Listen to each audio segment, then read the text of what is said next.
I am really, really delighted to welcome you to this webinar, Unearthing Sorrows, Planting Hope, with Dr. John Borrows. We also have with us Susan Smitten, who is the Executive Director of Raven.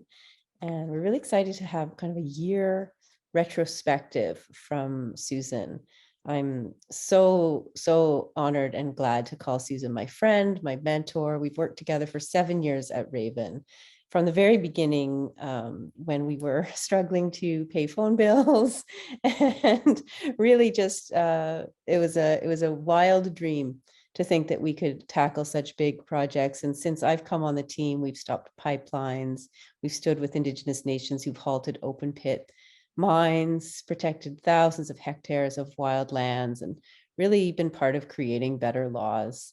So it's really my pleasure and joy to introduce Susan Smitten to all of you, coming from so many cool places: Wasanic territory, Semiahoo, as far away as Satu, Dene, Anishinaabe, Winnipeg, and on and on. And many people are saying, hello, John, hello, Susan. So over to you, Sue.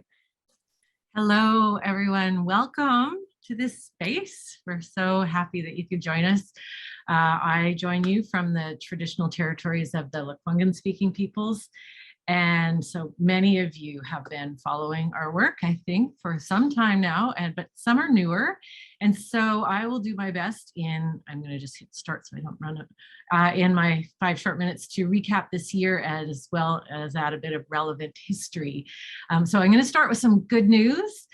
Raven this past year surpassed every goal, and I mean every goal in every way, with 5,000 plus donors by our side. We raised, drum roll please, $2.3 million for Indigenous justice in 2021 so far.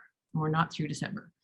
So that's just record breaking for us. We're a small team of 10, and so that's a lot. And for 12 years now, almost 13 in May, Raven has been working to close the gap between having rights, as in the constitutionally protected rights of Indigenous peoples, and the ability to enforce them in court. And the rights held by First Nations in what is now called Canada are actually among the strongest and most effective tools to protect the environment that exists anywhere on the planet, at least in our humble opinion. And so among the legal wins that Raven has been part of, and Andrea alluded to, is the magnificent Peel watershed is now protected for future generations. In 2017, a unanimous decision of the Supreme Court upheld a plan to protect 82% of the Peel watershed, a massive victory for the Nacho-Nayakdan, Trondakwitchin, and Wuntakwitchin nations whom we supported. Raven supported 7 First Nations: Kikatla, Kitasoo-Hehe, Heiltsuk, Gitgat, Haida, Nodli-Wooten, and Nakazli, over the Northern Gateway Pipeline project, the Enbridge pipeline, that was eventually, of course, quashed, as you know, in court. But that was 132 online fundraisers, 40 events, 5,580 donations, almost $1 million raised. So that was such a point of pride for us. This year's celebration includes our new Festival Afloat, sort of Andrea's brainchild, 7 events this year. We raised $85,000, involved over 1,000 people who floated, paddled, swam, paddleboarded to attend concerts in Montreal, Vancouver, Salt Spring Island, and Victoria. And that money was raised mostly for Heiltsuk Nation and also Site C, I believe. Correct me if I'm wrong. Yes, 183 businesses have stepped up, donated a portion of proceeds, held fundraising events, matched employee giving, including Electronic Arts, Moto Yoga, Ernest Ice Cream, shout out to Nada, Banditas Taqueria, Patagonia, and just recently Goody World. There's a longer list on our website. Please take it in, it's amazing. So campaigns this year, we've got 9 active campaigns. Heiltsuk Nation, our Step Up for Coast Heroes, which is in the wake of the Nathan E. Stewart disaster, Heiltsuk Nation is conducting its own environmental impact assessment, which is going to be crucial evidence for their litigation against BC Canada and Kirby. And that spill happened 5 years ago. So they're still working their way towards trial. Defend the Treaties, our longest running campaign at 12 years. right from the beginning, Beaver Lake Cree Nation's litigation to stop the tar sands continues as they prepare for trial slated in 2024. But this year in November, they went to the Supreme Court of Canada to argue for the reinstatement of their advanced cost order. And so we're waiting on that judgment. Stakemlupsuk to Secwepemc Nation is going to court to secure Aboriginal title to unceded traditional territories in the interior of BC. So that's a big one. And with the incredible support of businesses, donors like you, or allied organizations, we launched 4 new campaigns this year, expanding into Ontario for the first time. So that's a huge thing for us. We're super excited. We're working with West Moberly First Nations to stop the Site C Dam for the infringement of their constitutionally protected rights under Treaty 8. We launched Salmon Nations in support of Homalco and Tla'amin Nations over the removal of the salmon farms from their territories around the Discovery Islands. This fall, we partner with Kikatla Nation and its direct challenge to BC's Mineral Tenure Act, and it's also putting BC's DRIPA, the Declaration of the Rights of Indigenous Peoples Act, to the test. And in Ontario, Nishnawthaga Nation, challenging the Ontario government's really stupid, hasty rush to build a road through its territory and exploit the Ring of Fire. And I'm almost at 5 minutes, but for the first time in 2021, first time in Raven's history, we were able to put all 100% of the funds you donated to campaigns towards Indigenous-led litigation. So the explanation is that as a small nonprofit, our practice has been to use a small percentage of funds, and in our case, 15%, to help cover operating costs. But this year, because of your generosity, Raven had enough funding to ensure that we could operate without having to take a cut from the money raised for legal challenges. So not only did all the money raised for campaigns go to our partner nations, it meant at the end of this year, we've been able to grant them extra money to pursue their groundbreaking cases. So it's really just a huge thing for us that we are so grateful for the generosity of donors that make it possible for us to do this. So thank you for walking this path with us. Next year, you'll have to stay tuned because we have another campaign coming in Ontario, more festival of floats, and an exciting new educational online program that we're developing and launching. And John was actually at the nub of this, called Home on Native Land. So stay tuned for details on all of that. Thank you again for coming, and I will pass you back to Andrea. Yay! Wonderful, Susan. It's really hard not to feel energized hearing that after especially a really tough year for many of us, and a tough time and a tough year for some of us. So thank you for just lifting our spirits. So Raven is in the thick of our major year-end fundraising. We're gathering firewood so we can burn into 2022. So please give if you can. The donate link is in the chat, or you can simply visit raventrust.com/donate. You can also join our Circle of Allies as a monthly donor. We'll say a bit more about that later. You'll be invited to webinar exclusives, so webinars that are just for monthly donors. You'll get backstage passes to Raven events like the Festival of Float, and you'll get priority to ask questions of our amazing guests on webinars like this one. So speaking of amazing guests, I am so thrilled to introduce you to a fantastic teacher who's helming the groundbreaking Joint Indigenous Common Law degree program at the University of Victoria while holding the Canada Research Chair in Indigenous Law, author, lawyer, scholar, and member of Raven's own legal advisory panel, Dr. John Borrows. He's as eloquent as he is generous, and we're just so happy to have the honor to sit at your knee and hear your perspectives on what has been a really challenging year of sorrow and perhaps opportunity. So on behalf of everyone here, the warmest of Raven welcomes to you, Dr. John Borrows. Miigwech, Buju Nidinwe Maganidok, Niji Anishinaabe Nijibadazig, Giganos Indigenous, Neashi Winigabing and Donjaba, Nigigan Dodem. It's so great to be with you this evening. Introducing myself, an Anishinaabe.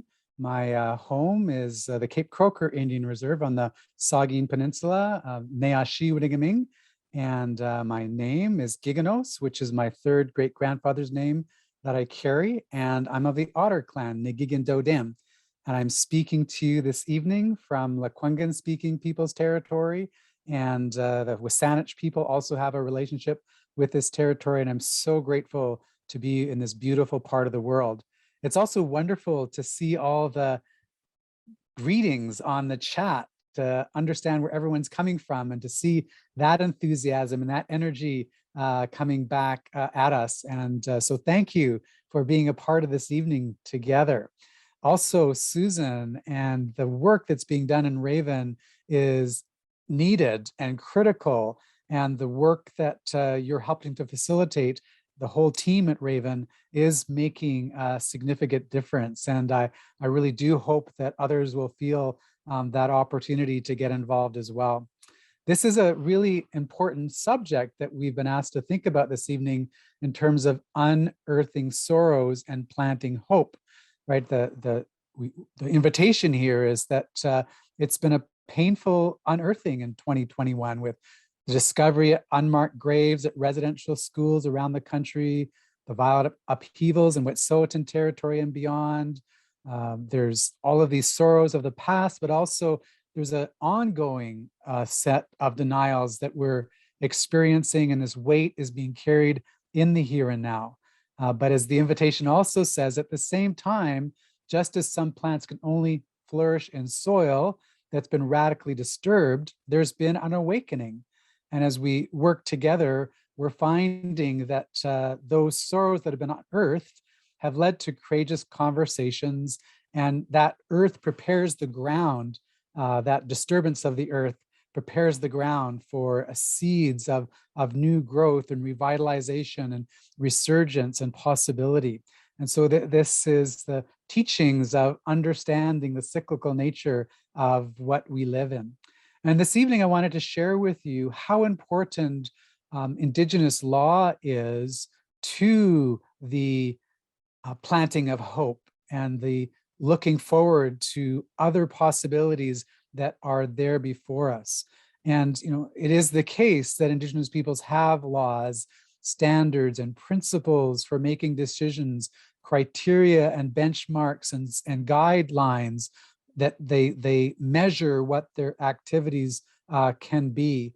When we think about these standards and principles and measures and signposts and guideposts, we see that as tradition, as precedent, as authority that helps us regulate our affairs and resolve our disputes. And as we find this Indigenous law being revitalized, then we take that into many walks of life. And what I'm about to recount to you is something that I learned from my mother about Anishinaabe law that's helped me through the years in thinking about when I'm encountering sorrow, to lean into that sorrow, understand that sorrow, but see in that the possibility for growth.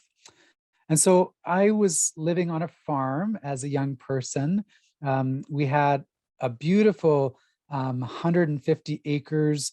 There was an 11-acre hardwood bush with beech and maple and white pine.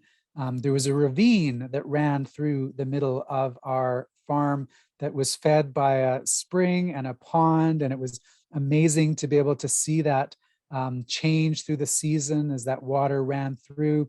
We had two beautiful barns on the property, on the land that we had this amazing relationship with. And I, as a young person, probably about 8 years old, would go into the old chicken coop that was abandoned, and I would jump up onto a windowsill that was maybe about would take my feet about a foot off the ground, and I would lean on that windowsill and I would look out across the fields, through the ravine, out into that forest, and just revel at all of the beauty that was there with the blue jays and the cardinals and the deer, and there was fox and wolves, and it was just magical as a young person. And I would do this quite frequently.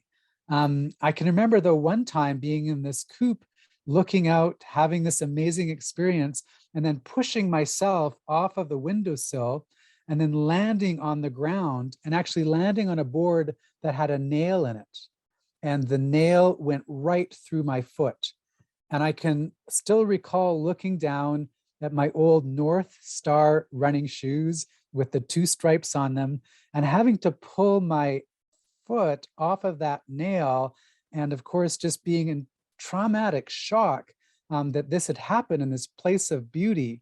And so I went running into the house and asking for comfort, and that comfort was provided. And of course, that was a good step. But what happened was that it felt like insult was added to injury, because my mother took me off to town, a place called Barrie. And what did occur but another big, thick, pointy thing, a tetanus shot, was, put into my arm. And so, 2 in one day was just enough.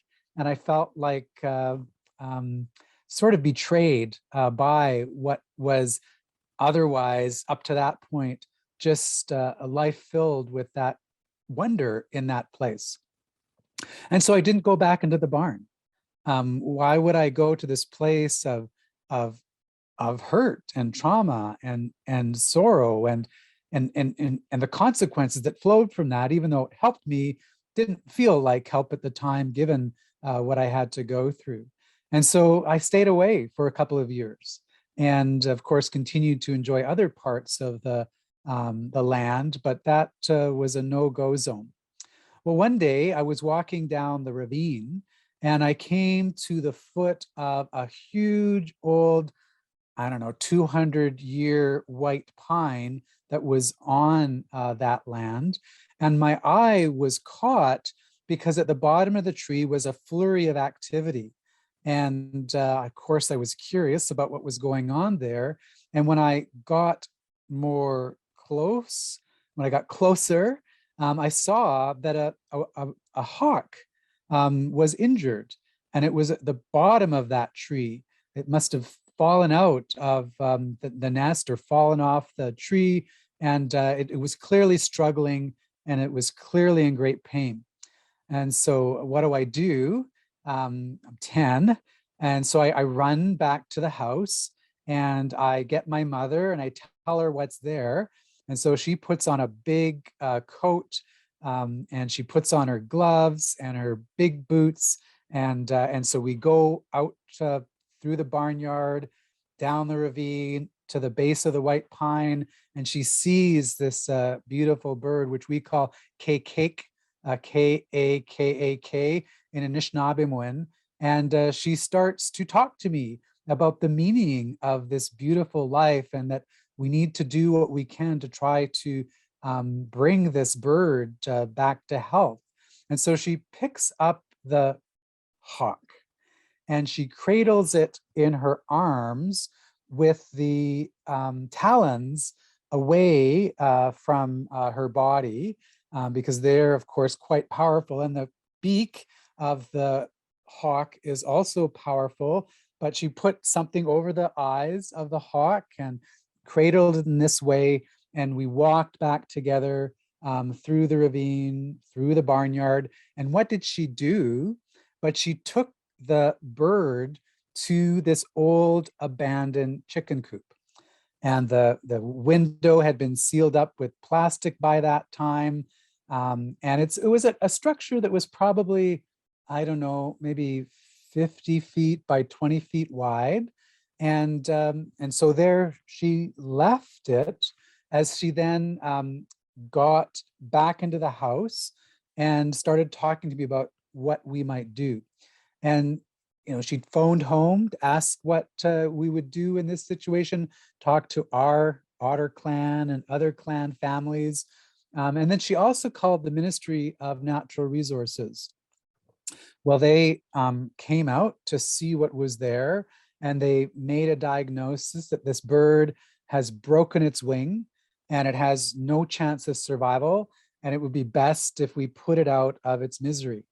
So my mother heard this diagnosis and potential plan, and while that person was there, and when that person left, she said, "There's no way we're going to do that. I've been hearing from my own family, and we have teachings about what we should do with a bird that's injured like this, and so we'll do what we can to take care of it." And so she didn't follow that advice. And the bird was in the chicken coop, obviously very wounded, obviously in great distress. So in talking with family, she discovered what this bird liked to eat. And so it's a barn, and there's lots of mice and other critters in there that we could capture to feed to the hawk, which she did by setting out some of the traps to ensure that there's a steady diet for the hawk. And also we discovered that hawks love cat food. And so we would bring cat food into the chicken coop to feed the bird. Now you can imagine I wasn't very happy to go back into the barn, and I wasn't very happy to think about the diagnosis that the hawk might actually not live, but I was also scared. I'd seen close up the talons, and I'd seen close up the beak, and of course this was a place where I'd been hurt, and I didn't want anything to do with this. So I was very reticent, very slow to warm up to sort of developing a relationship with this bird. But I was curious, and my mother was also encouraging. And so she would have me peek through the slats in the barnyard doors into the chicken coop to be able to see what was going on with this bird. And I was just taken by the beauty and the majesty and the dignity of this cake, this creature. And I was also so wanting to see it return to health, even though I was sort of staying away as much as I could. Was my mother kept going back and forth and taking me on these journeys to the barn and helping prepare the food, etc. Eventually I got comfortable enough to go into the coop, and I just loved the way that bird would turn and look at us and survey who we were, and feel the power of that spirit of that bird. And in time, what we began to do is, at first, of course, we would put the mice and other creatures at the feet of the hawk, and the bowls of cat food would be at the feet of the hawk. But as we saw that it could hop from place to place, and as we saw it was trying with those 50 feet in there to spread its wings a bit through the months, so we started moving the food further away. And so the bird would take the effort to be able to, jump down onto the floor to get the food, or further towards the other side of the coop, until eventually, as you know, chicken coops, they have all of this roosting area where the birds sit, and it's usually on both sides, until one day we put the food on the one side and the bird was on the other side, and then we backed out, we peeked through the slats on the door again, and what we saw is that it lifted its wings out fully, and it glided from one end of the chicken coop to the other. And we just felt so amazed at this possibility that this bird is healing.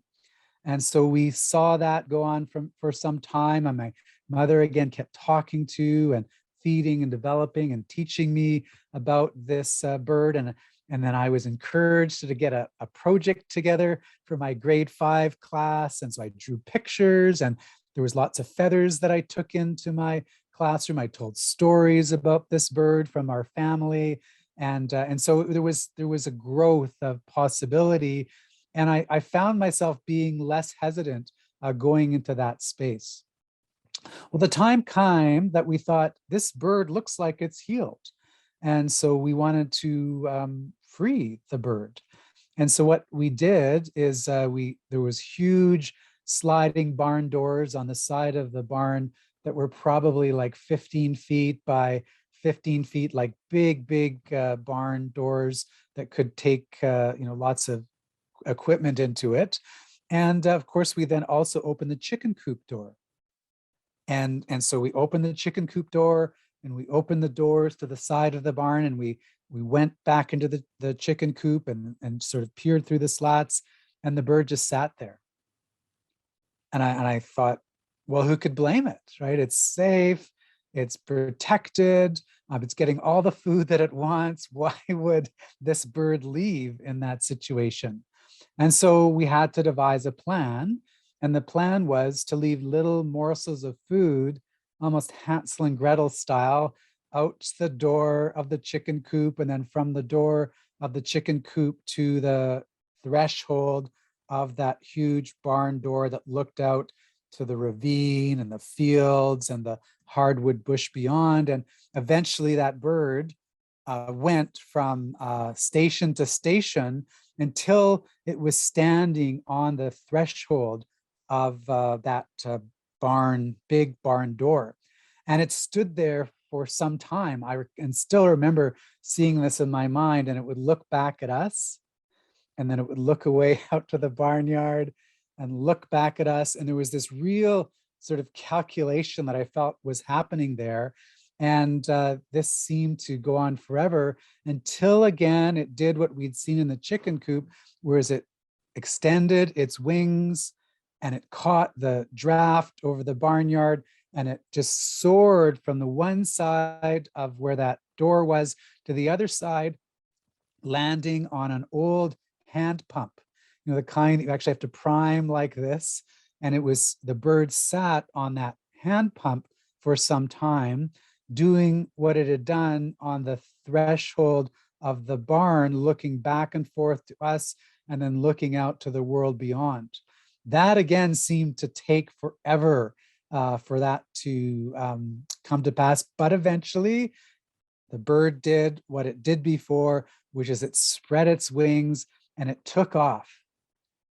And I just can remember the feeling that crawled up my spine of energy and excitement and power as I watched this bird start to circle the barnyard.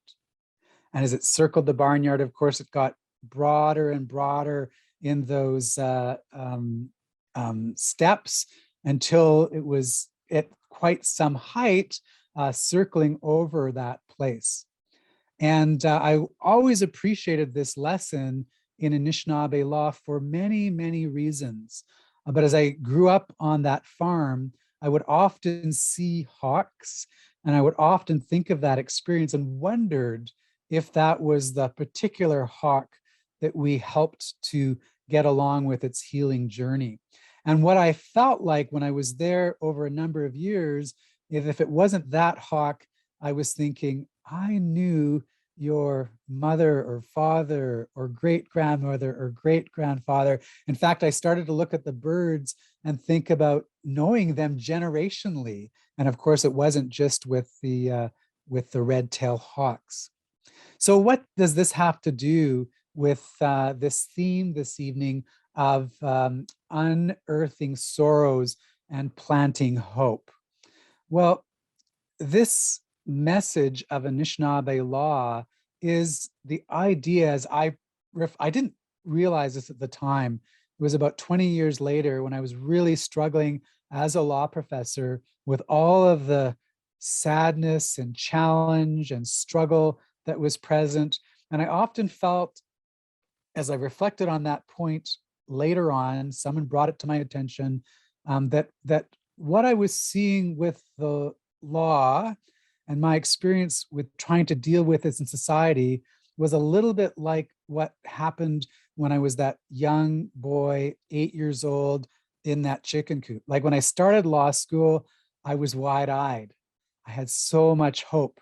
There was so much possibility of beauty. And I saw that beauty in my colleagues who were studying with me. I saw that in the students that I worked, the faculty that would teach me. I saw that in the growth of our field. Aboriginal and treaty rights came into effect in 1982. I graduated in law school in 1990. The Sparrow case, which was the leading Aboriginal case, came out in 1990. There was a sense of possibility. But then that possibility, that beauty, as I was leaning up on the windowsill of the law, when I pushed myself off, I realized I was coming down on sites of pain.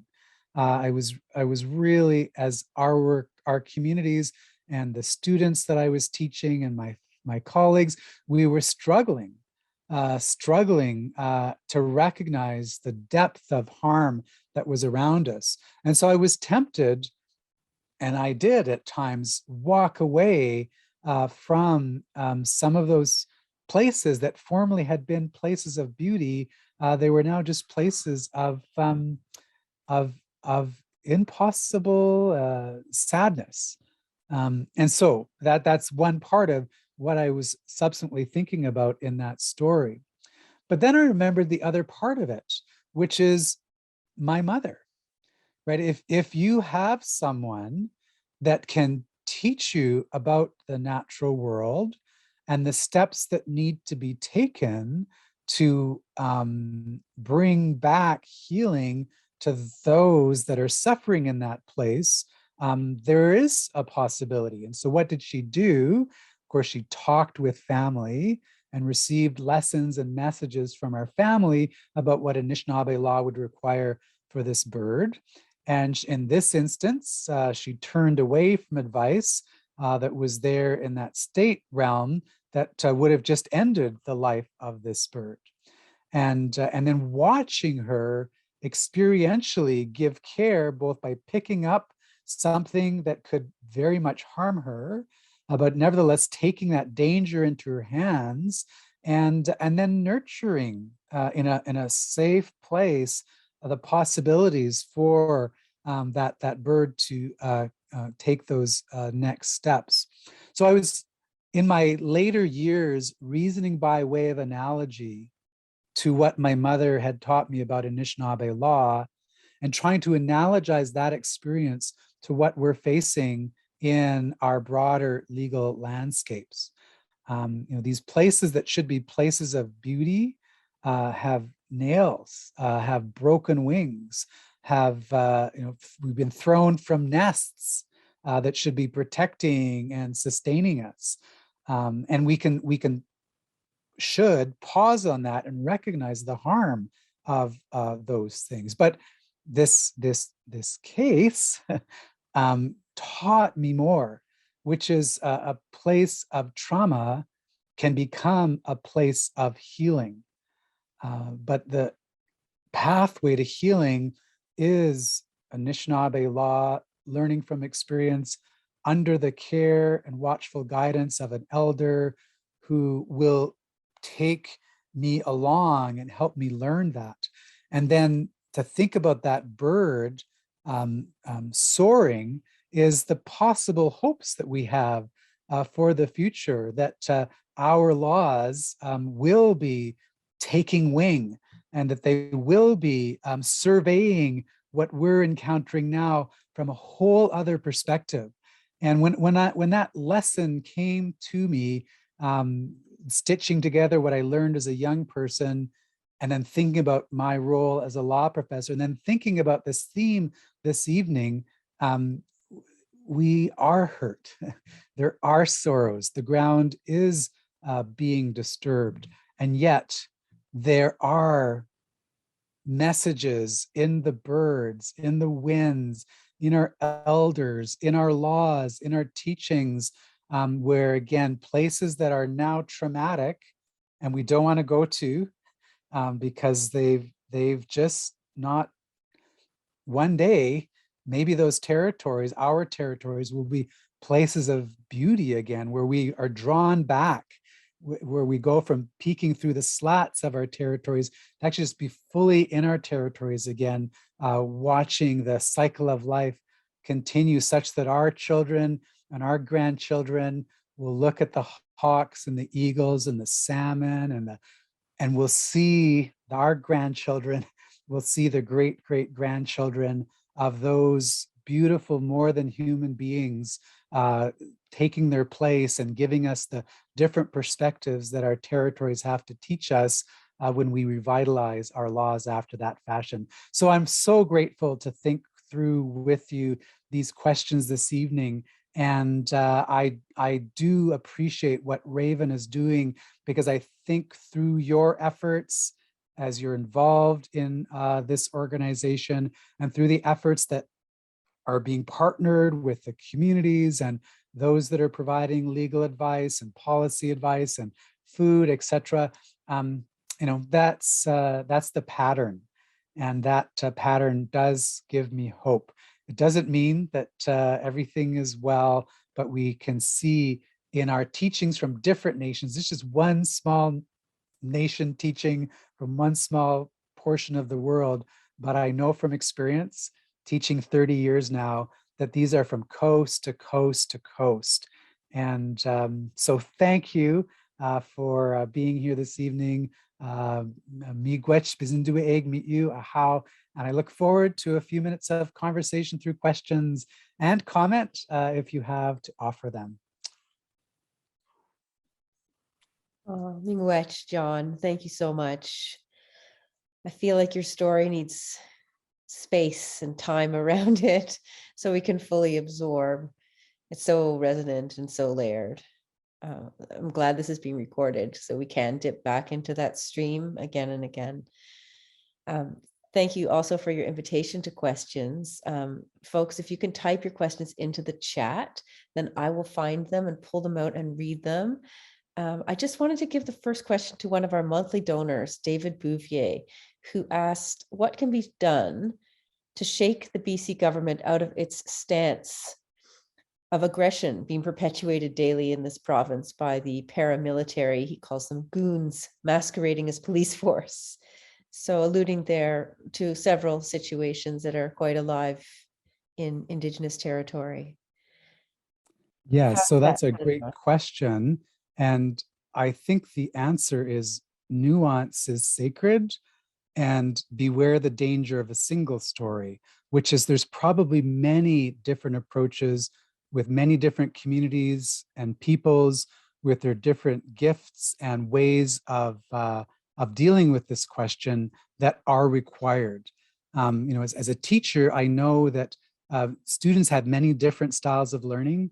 Some are visual, some are auditory, some need to have experiential dimensions. And so as we're interacting with others, it's going to be the case that some people are going to be receptive to certain approaches and certain messages, and other people will be more receptive to other approaches and different messages. And so the joining together of different angles of vision is a part of what's necessary to shake and change the patterns that we're seeing that are standing in the way of the revitalization of not just Indigenous law, but life, more broadly speaking. And if we think about that with the different approaches and the different ways, this is me now, I want to hopefully be in these relationships in such a way that I bring to those relationships peace. That is, that there's a sense of possibility, not just in what we say, but also in what we do.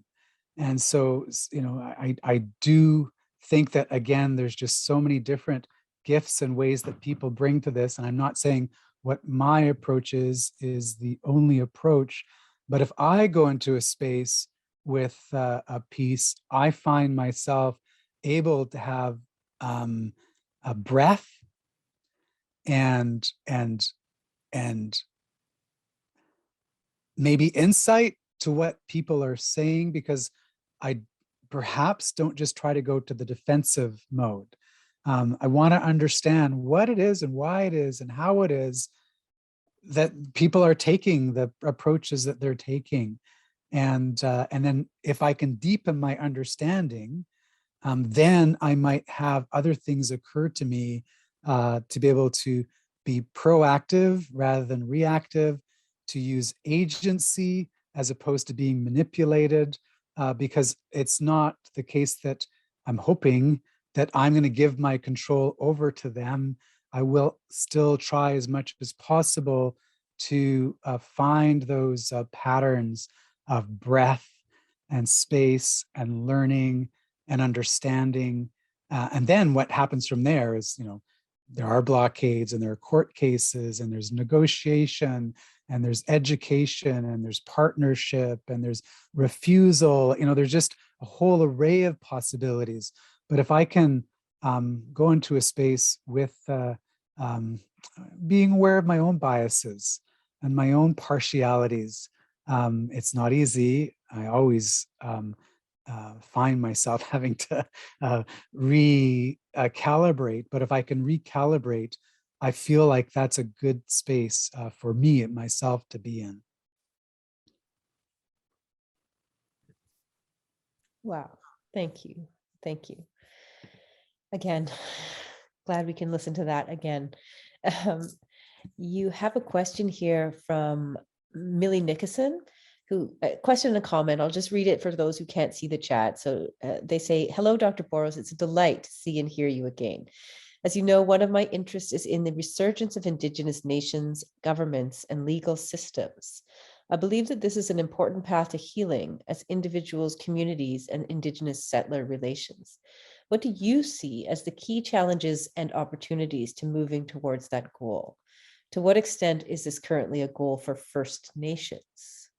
Yeah, so I think you are seeing the goal of the resurgence of Indigenous law as being a priority for First Nations. Excuse me, I've been heartened by many of the environmental assessments that First Nations are carrying on, and they're doing that with their own laws.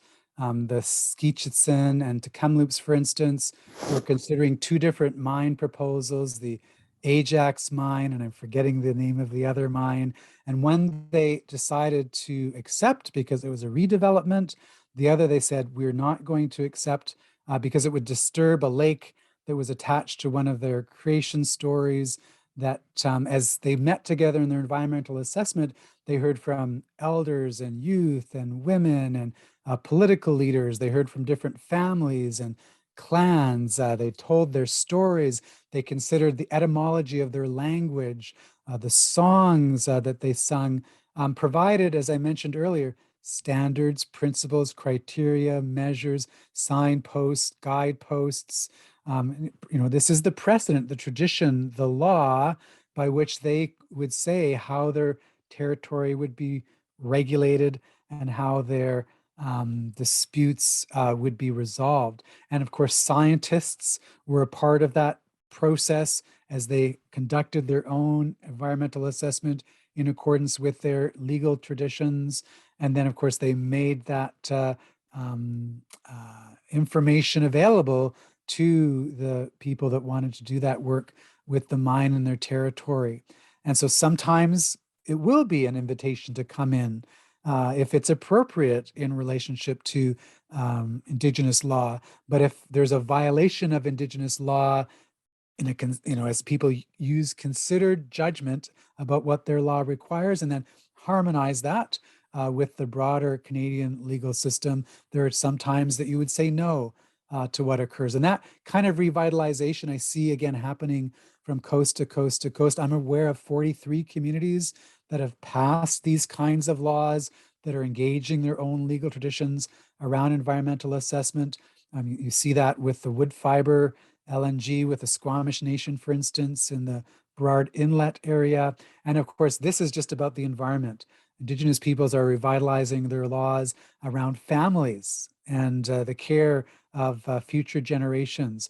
There are criminal law, sentencing circles, and restorative justice dimensions to that revitalization.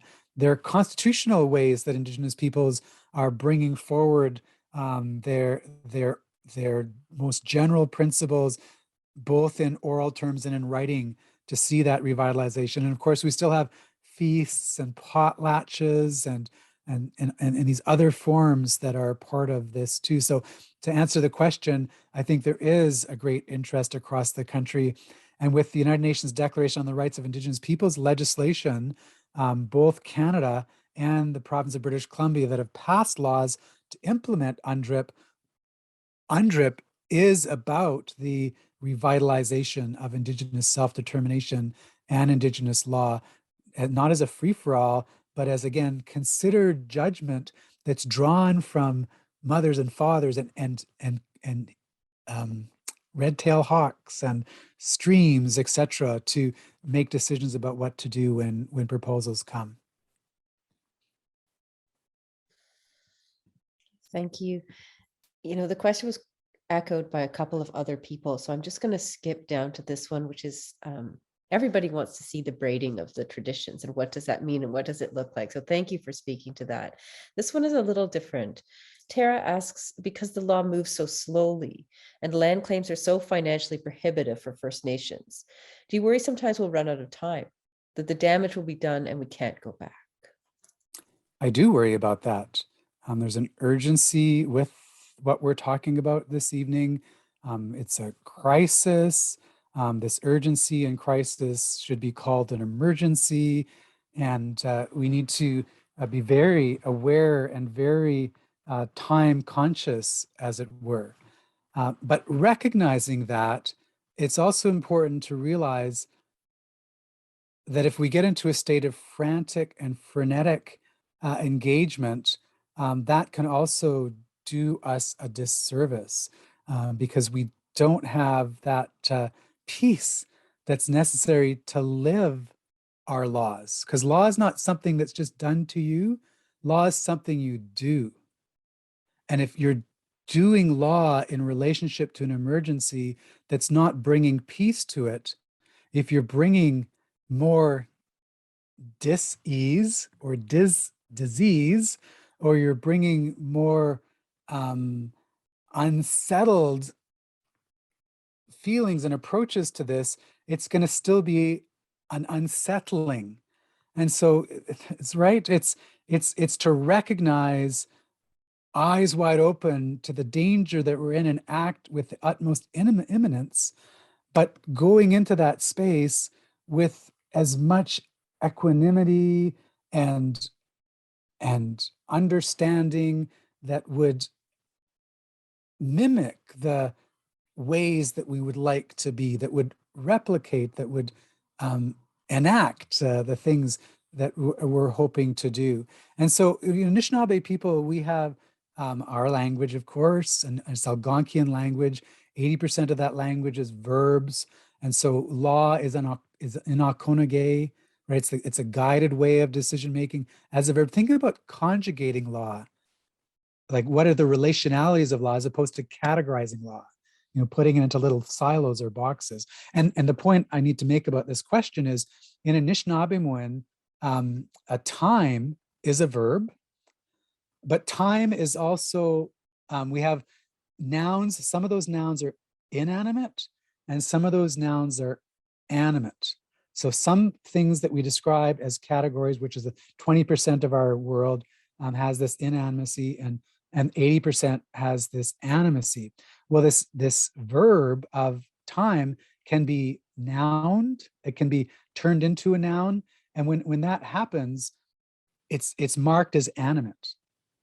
So if time is animate, time is living, time is a being. And we have to treat time like we would treat a red-tailed hawk, or like we would treat our grandchildren or our children, or like we would treat those that we cherish, right? That if we rush time, if we have a poor relationship with time, time will not treat us well, just as your experience is. If you rush others that you love and want to cherish and cultivate with. And so it's an important question, and it's a question that requires recognizing also that time is a person. It has an agency. It's a being, and as a being, we have to ask ourselves, when we feel emergency, how are we going to relate to time such that time then relates to us well? There's a reciprocity in relating to time, and sometimes we use time, or we think it's something that we can put to our service, when in fact it's much more complicated than that.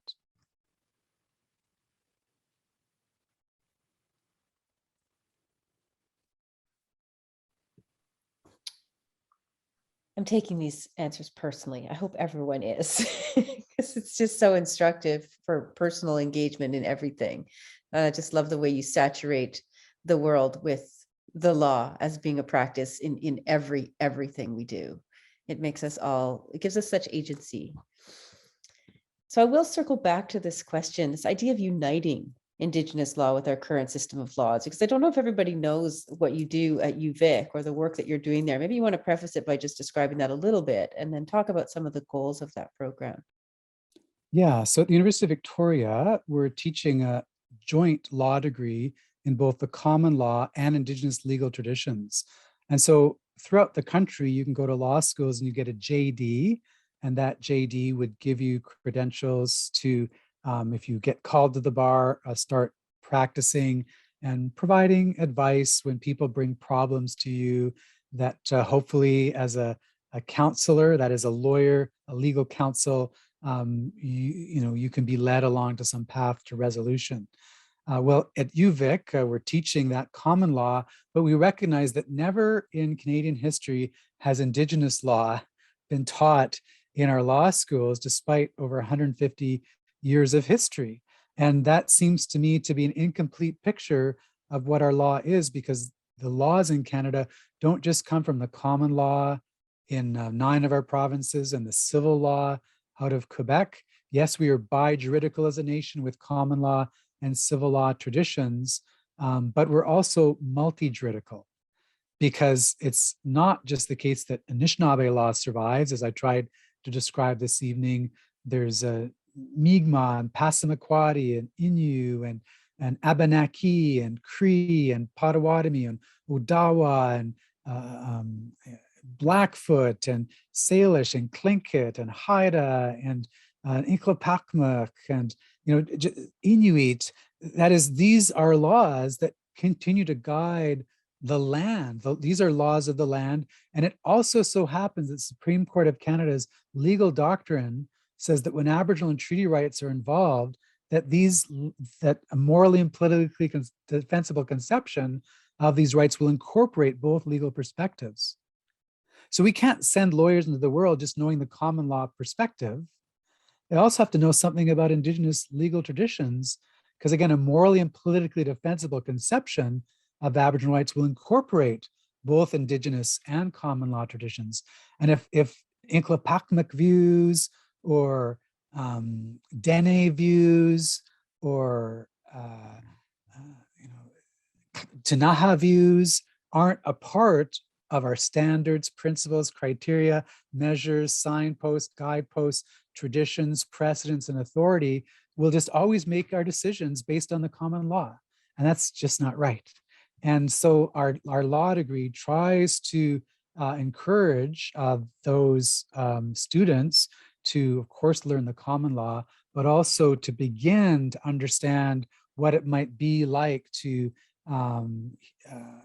work with these other legal traditions: Silcotin, Hokaminam, Cree, Gitsan, Anishinaabe. And so with that, then we work with 43 communities through our Indigenous Law Research Unit as they bring questions to us, and with those questions, try to work with them to use their own laws to answer their own questions. And then sometimes that's all you need is just the Indigenous law to answer that question. And then there's sometimes that needs to be harmonized or kept apart from federal or provincial law. And that is a part of our work. And that's part of my great grandparents' work as well. And when we entered into our treaties were both about separation and integration. They were about finding ways to join arms together, even as we respected the autonomy of one another in doing that. And that's the challenge, right? Is to recognize the appropriate joining, but also the appropriate space, so that there's opportunity for wings to be spread and people to soar and peoples to soar.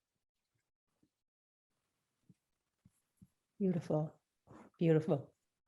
Really appreciate everyone's questions. I wish we had time to bring them all to you, John. Just know that we'll be hearing more from this wonderful knowledge keeper and poet and storyteller during our Home on Native Land series. It's coming out in spring with Raven.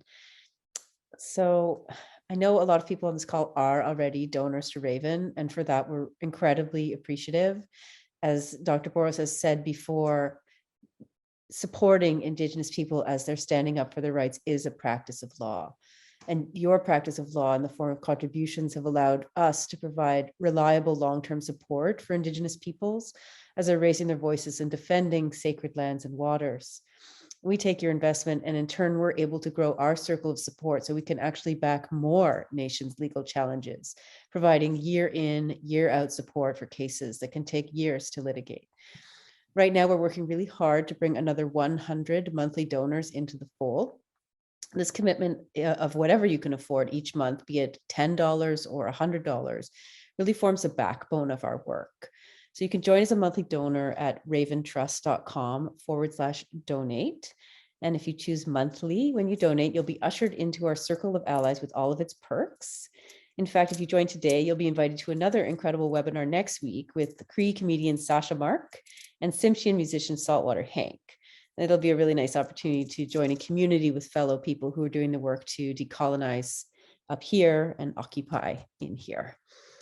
So we know this is about so much more than money, though, at rallies and on front lines, through conversations like this one, conversations you're having with your students, your family, your communities, your courageous stand with and for Indigenous peoples and the lands and waters that are being protected really makes a difference. The legal victories we celebrate are written on the land, and together we are rewriting the story of our future together. So thank you so much for being here, and thank you so much, John, and thank you, Susan, for your presence. Thank you, all of you, for coming, and we can follow up with any questions that we missed in emails, and we'll just continue this rich and delicious conversation. Good night. Good night. Thank you, everyone. Be well, Bama P. Gigawabman.